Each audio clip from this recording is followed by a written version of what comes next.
साथियों, जब से यह राशन व्यवस्था सरकार द्वारा जनता के लिए चलाई गई है, तब से इसमें नियुक्त नुमाइंदे राशन विक्रेताओं को हर कोई अपने अपने हिसाब से लूटने का प्रयास करता है। वह जब भी उसे मौका मिलता है कतई नहीं चूकता और राशन विक्रेताओं को चूना लगाने में हमेशा आगे रहता है। ऐसा मैं इसलिए कह रहा हूँ, पहले गोदामों से खाद्यान्न मिलता था, तब वहाँ मनमाने तरीके से बोरी एवरेजन लगा के दे दी जाती थी। फिर वह चाहे 35 किलो की होती या 40 किलो की, यदि कोई उसके विरुद्ध आवाज़ उठाता तो वहाँ पर तैनात पल्लेदार और विपणन निरीक्षक उसे धमका देते। यदि नहीं धमकी में आता तो उसे सप्लाई विभाग के अधिकारियों द्वारा दंडित कराया जाता। इस तरह से वहाँ पर हमारे राशन विक्रेताओं की आवाज़ खामोश कर दी जाती। बेचारे छटपटा कर गलत रास्तों की तरफ बढ़ जाते। इसी तरह से इनके पीछे जांच के नाम पर कहीं लेखपाल, कहीं ग्राम पंचायत विकास अधिकारी, कहीं अन्य की ड्यूटियां लगाई गईं। उसमें भी राशन विक्रेताओं को चाहे वह कितनी अच्छी ही वितरण करता, लेकिन फिर भी उसको दस्तखत करने के नाम पर 500 से 1000 रुपये वसूले जाते। इसी तरह से विभाग भी इन राशन विक्रेताओं को लूटने में कोई कसर नहीं छोड़ता है। अब ठेकेदारों ने भी एक नया तरीका निकाल लिया है। तरीका तो वो पहले से ही अपनाए हुए थे कि राशन को पहले से भिगाकर या कहीं पर नमी उसमें पहुंचाकर राशन विक्रेताओं तक सप्लाई करते थे। यदि कोई इसको उठाता आवाज़ को तो उसकी आवाज़ अधिकारियों से फ़ोन करवा के दबा दी जाती तथा दूसरे डोर स्टेप डिलीवरी का जो पैसा हम लोगों को गोदामों के ज़रिए मिलता था वह भी समाप्त हो गया। लेकिन ठेकेदार आज भी डोर स्टेप डिलीवरी का मखौल उड़ाते हुए हमारे राशन विक्रेताओं को खाद्यान्न अपनी ट्रक पर ही बुला कर देते हैं। इसके लिए उन्हें चाहे जो भी खर्चा उठाना पड़े, ऊपर से ये धमकी और दी जाती है कि पल्लेदारी तुमको देनी पड़ेगी। ऐसा ही वाक़या इलाहाबाद में हमारी एक राशन विकलांग विक्रेता हैं कुमारी महाराज जी, उनके साथ ठेकेदार के ड्राइवर हमेशा परेशान करते हैं। कभी उनसे किराया लेते हैं तो कभी पल्लेदारी के नाम पर, कभी उन्हें बोरी नहीं देते। मैं 2-3 बार उन्हें ठेकेदारों के ड्राइवरों को धमका चुका हूँ, मगर उनकी कमज़ोरी देखकर उन्हें परेशान करते हैं। अधिकारी भी इसमें कुछ भी कहना नहीं चाहते। अब एक और नया तरीका आया है कि बोरियों में कंकड़ पत्थर भर देते हैं और 1-2 बोरी में मिट्टी भर देते हैं, जिससे उन बोरियों का वज़न बढ़ जाता है और उनका खाद्यान्न जो है गेहूँ चावल अच्छा निकाल लिया जाता है। इस तरह की बोरियां सिल कर के राशन विक्रेताओं के यहाँ पहुँचाई जाती हैं। गत माह हमारे यहाँ भी एक अनजाने में बोरी उतर गई, जिसका मैंने ध्यान नहीं दे पाया। हाथ की सिली हुई थी। जब हमने उसे वितरण के दौरान खुलवाया तो उसमें 80% मिट्टी मिली हुई पाई गई।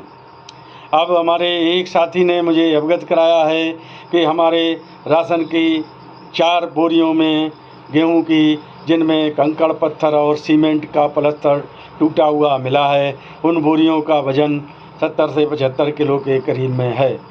अब ऐसी स्थिति में वह राशन किसी को वितरित भी नहीं किया जा सकता।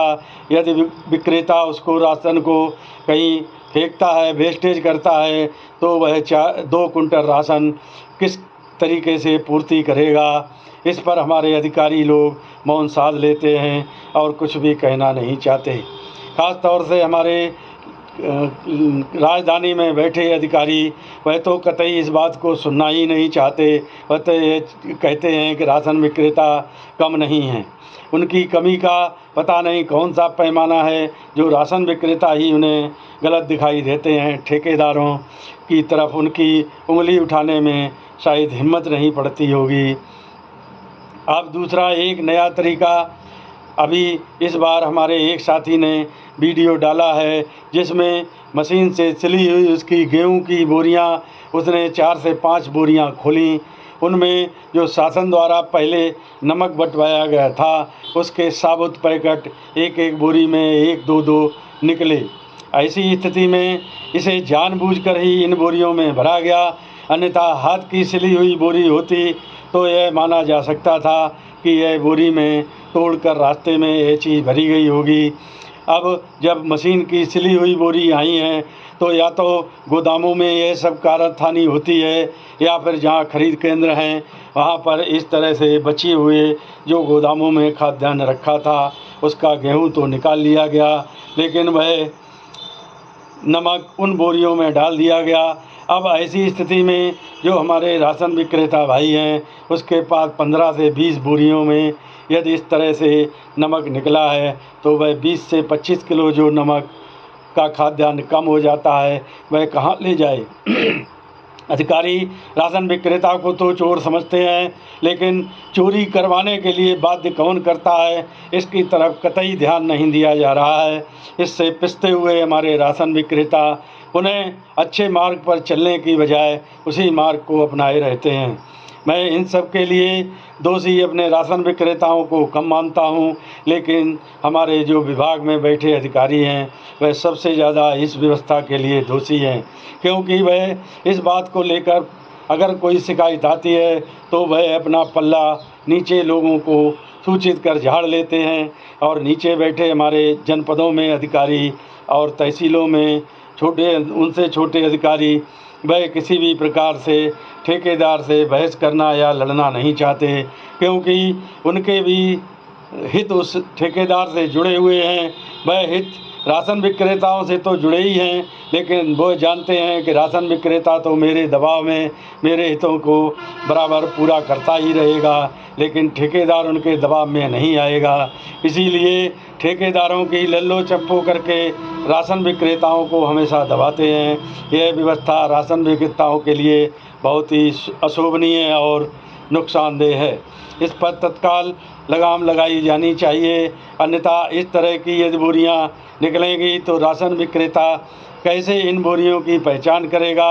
यदि पहचान भी करता है तो फिर वो राशन ठेकेदारों से लड़ने के लिए भी तैयार हो जाएगा, लेकिन अंदर गंदगी भर के जो सप्लाई की जा रही है उनकी शिकायत कई बार अधिकारियों से भी मेरा अधिकारियों से पुनः आग्रह है कि इस तरह की शिकायतों को गंभीरता से लें। आप ठेकेदारों को संरक्षण दे रहे हैं, मुझे कोई उससे इतराज़ नहीं है, लेकिन राशन विक्रेताओं को भी संरक्षण देना चाहिए, अन्यथा थक हार करे राशन विक्रेता कोई गलत कार्य उठाने पर बाध्य होंगे, जिसकी समस्त जिम्मेदारी प्रशासन की होगी। नमस्कार, जय हिंद, जय भारत।